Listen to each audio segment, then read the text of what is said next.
Hi my dear ones, welcome to CSCB Ranker, your one-stop channel for cracking CSCB exams in Kerala. Special General Body Meeting, Section 30. അതായിരുന്നു നമ്മൾ പഠിച്ചുകൊണ്ടിരുന്നത്. അതിലെ ക്വസ്റ്റ്യൻസിലോട്ട് കടക്കാം. Question number 1. Under which section can the committee call a special general body meeting at any time? Answer, Section 30, subsection 1.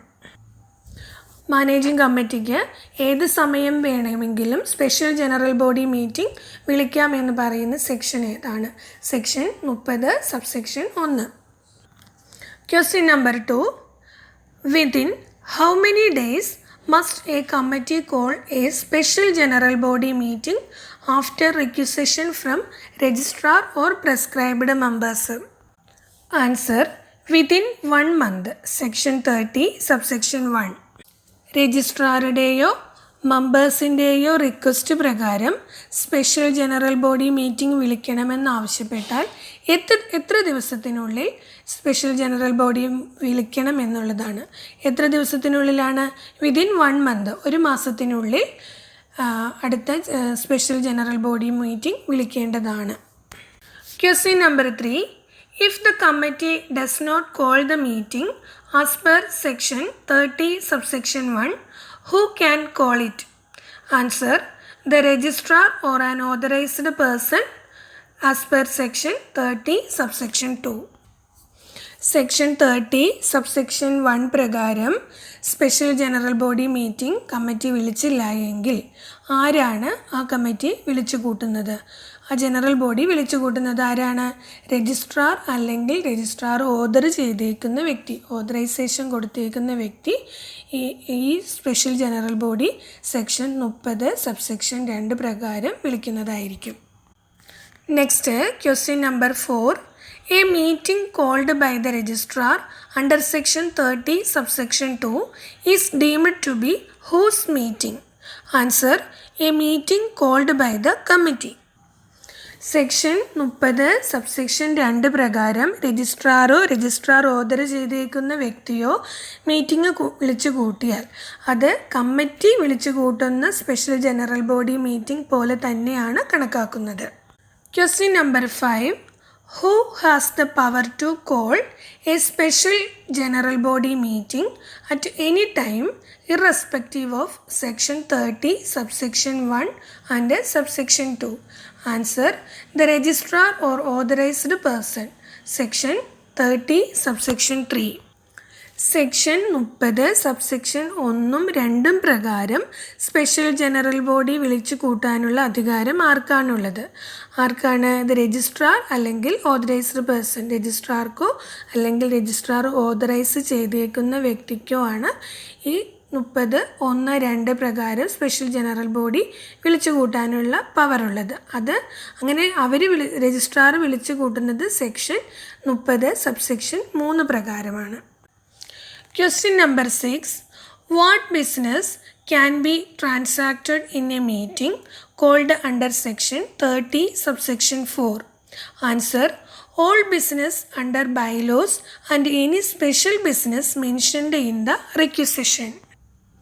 Section 30 subsection 4 പ്രകാരം ഏത് തരത്തിലുള്ള ബിസിനസ്സുകളാണ് ഈ special general body മീറ്റിങ്ങിൽ ട്രാൻസാക്റ്റ് ചെയ്യുന്നത്?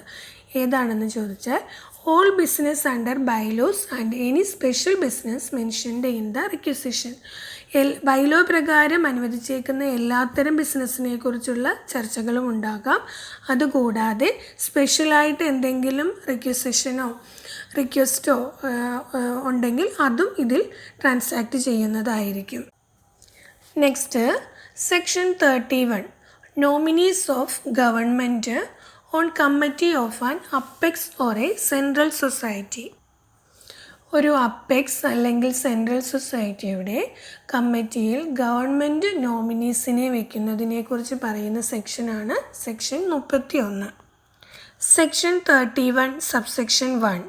Where the government have subscribed to the share capital of an apex or a central society or have assisted indirectly in the formation or augmentation of the share capital of an apex or a central society, or have guaranteed the repayment of principal and payment of interest on debentures issued by an apex or a central society, or section 31(1) government ഏതൊക്കെ സാഹചര്യങ്ങളിലാണ് apex അല്ലെങ്കിൽ central സൊസൈറ്റിയിൽ government നോമിനീസിനെ വയ്ക്കുന്നത് എന്നാണ് താഴെ പറയുന്നത്.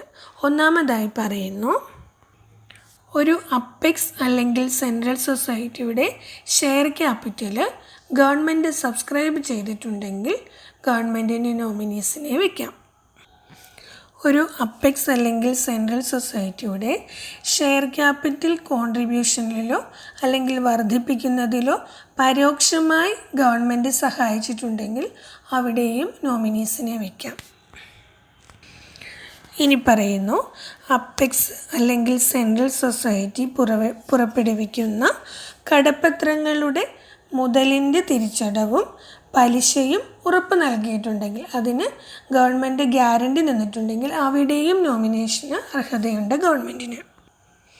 Next, have guaranteed the repayment of principal and payment of interest on loans and advances to an apex or a central society, the government or any other authority shall have the right to nominate not more than 2 persons to the committee of an assisted apex or central society. ഒരു apex അല്ലെങ്കിൽ central സൊസൈറ്റിക്ക് loan കൊടുത്തിട്ടുണ്ടെങ്കിൽ അതിൻ്റെ മുതലിൻ്റെയും പലിശയുടെയും തിരിച്ചടവിന് government guarantee നിന്നിട്ടുണ്ടെങ്കിൽ, ഗവൺമെൻറ്റിൻ്റെ support കൊടുത്തിട്ടുണ്ടെങ്കിൽ അവിടെയും ഗവൺമെൻറ്റിന് നോമിനീസിനെ വയ്ക്കാം. അത് ഇങ്ങനെയുള്ള സാഹചര്യങ്ങളിൽ 2 പേരിൽ കൂടാത്ത അംഗങ്ങളെയാണ് ഗവൺമെൻറ് നോമിനീസായിട്ട് വയ്ക്കുന്നത്. Next, section 31 subsection 2. A person nominated to the committee of an apex or a central society under subsection 1 shall hold office during the pleasure of the government or the specified authority as the case may be. 31(2) പറയുന്നു, ഇങ്ങനെ nominate ചെയ്യപ്പെടുന്ന അംഗങ്ങളുടെ കാലാവധി ഗവൺമെൻറ്റിൻ്റെയോ അല്ലെങ്കിൽ ഏത് അതോറിറ്റിയാണോ appoint ചെയ്തിരിക്കുന്നത് അവരുടെ ഇഷ്ടപ്രകാരമായിരിക്കും അവരുടെ കാലാവധി. അതായത് അവർക്ക് താല്പര്യമുള്ളതുപോലെ ആയിരിക്കും, ഒരു പ്രത്യേക കാലാവധി പറയുന്നില്ല. Next, section 31 subsection 2A. The person nominated under subsection 1 shall not be eligible to hold the office of the president or chairman or vice president or vice chairman of the apex or central society, nor will be eligible for being sent as the delegate of the apex or central society. 31(2)(a) പറയുന്നു, ഈ subsection 1 പ്രകാരം government നോമിനീസിനെ വെച്ചിട്ടുണ്ടെങ്കിൽ അവർക്കൊരിക്കലും പ്രസിഡൻറ്റോ ചെയർമാനോ vice പ്രസിഡൻറ്റോ അല്ലെങ്കിൽ vice ചെയർമാനോ ആകാനുള്ള അർഹതയുണ്ടായിരിക്കുകയില്ല. അതുപോലെ തന്നെ ഈ apex അല്ലെങ്കിൽ സെൻട്രൽ സൊസൈറ്റികളുടെ പ്രതിനിധിയായി പോകാനും ഉള്ള അർഹത അവർക്കുണ്ടായിരിക്കുന്നതല്ല. Section 31 subsection 3.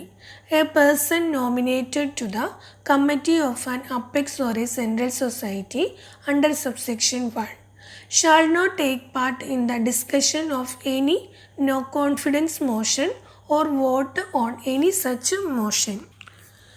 31(3) പറയുന്നു, ഇങ്ങനെ നോമിനേറ്റ് ചെയ്യപ്പെടുന്ന അംഗങ്ങൾക്ക് എന്തെങ്കിലും അവിശ്വാസ പ്രമേയ ചർച്ചയിൽ പങ്കെടുക്കാനോ അതിനുള്ളിൽ വോട്ട് രേഖപ്പെടുത്താനോ ഉള്ള അർഹതയും ഉണ്ടായിരിക്കുന്നതല്ല. നെക്സ്റ്റ്, ബുള്ളറ്റ് പോയിൻറ്റ്സ് നോക്കാം. Section 31 nominees of government on committee of an apex or central society. Government can nominate up to 2 persons to committee of apex or central society if subscribed to share capital or assisted in formation or augmentation of share capital or guaranteed repayment of debentures or guaranteed repayment of loans or advances with interest. Next, nominated person holds office at the pleasure of government or authority. Nominated person cannot be president, chairman, vice president, vice chairman or delegate of the society. Nominated person cannot participate or vote in no confidence motions. ഇനി കഴിഞ്ഞ ക്ലാസ്സിലെ ക്വസ്റ്റ്യൻസിലേക്ക് കിടക്കാം. Question number 1, dash is the largest lake in Kerala. Answer Vembanad. Next, meaning of proximity. Answer closeness, സാമീപ്യം എന്ന് പറയും. Next question, 4 numbers have been given out of which 3 are alike in some manner and 1 is different. Select the one that is different. 135, 108, 172 and 153. Answer is 172. ഇവിടെ 172 ഒഴികെ ബാക്കി എല്ലാ നമ്പേഴ്സും തമ്മിൽ കൂട്ടുമ്പോൾ 9 ആണ് കിട്ടുന്നത്. 1 + 3 + 5 = 9. 1 + 0 + 8 = 9. അതേസമയം 1 + 7 + 2 കൂട്ടുമ്പോൾ 10 ആണ് കിട്ടുന്നത്. അതുകൊണ്ട് ആൻസർ 172 ആണ്. Now your turn to answer.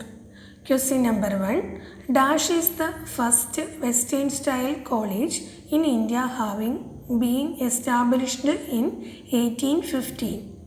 Next question, meaning of bifurcate.